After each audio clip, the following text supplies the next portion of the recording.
to the new greenhouse.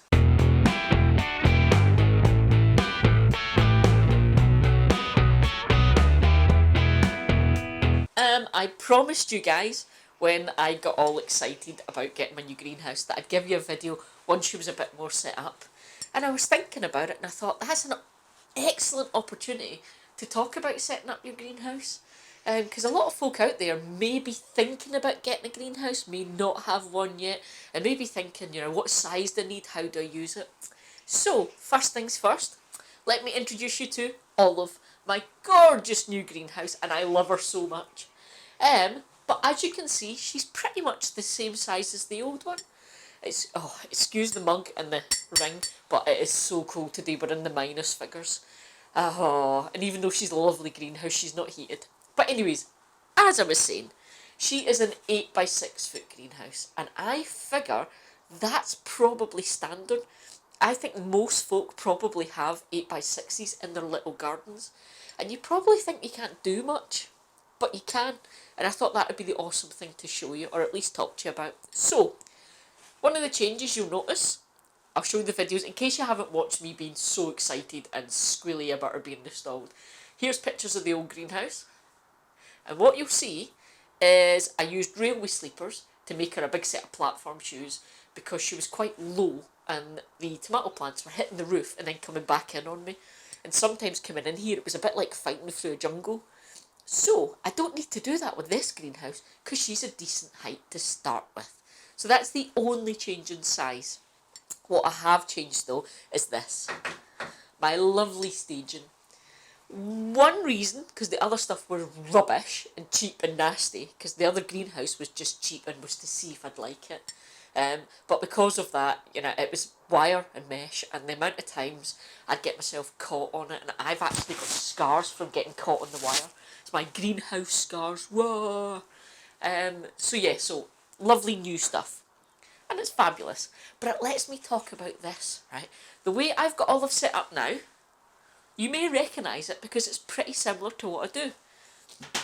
Big, huge, massive Quad Grow Plus at the back. And you guys will have seen lots of videos in the summer where the quad grows on either side with the tomatoes and peppers. Okay?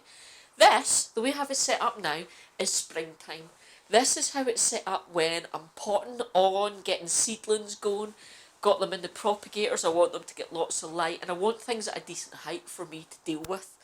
So I can watch the little seedlings coming on, check on them, that kind of thing. And this is just perfect. But this is all the space I've got.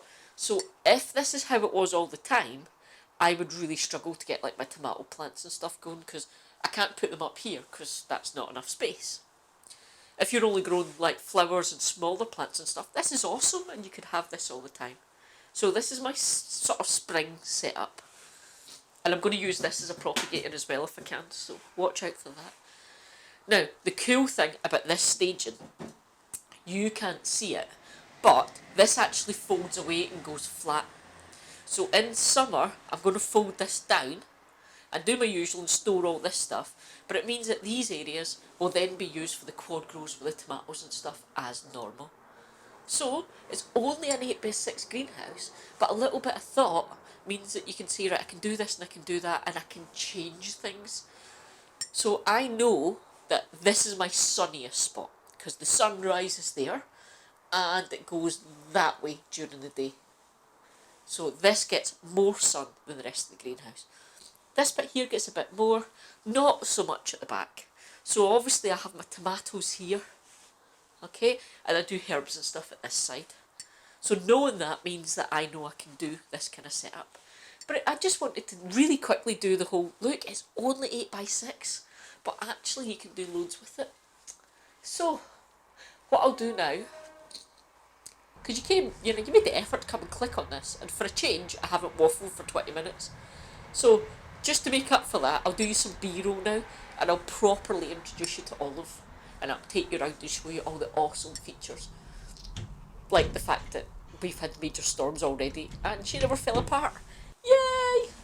So, on a freezing cold day, and as you can tell, I'm sniffly because I'm having an allergy attack, I'm going to do this quickly and then go back indoors where it's warm. So, this is Olive Hope you love her as much as I do, and you'll be seeing loads more of her.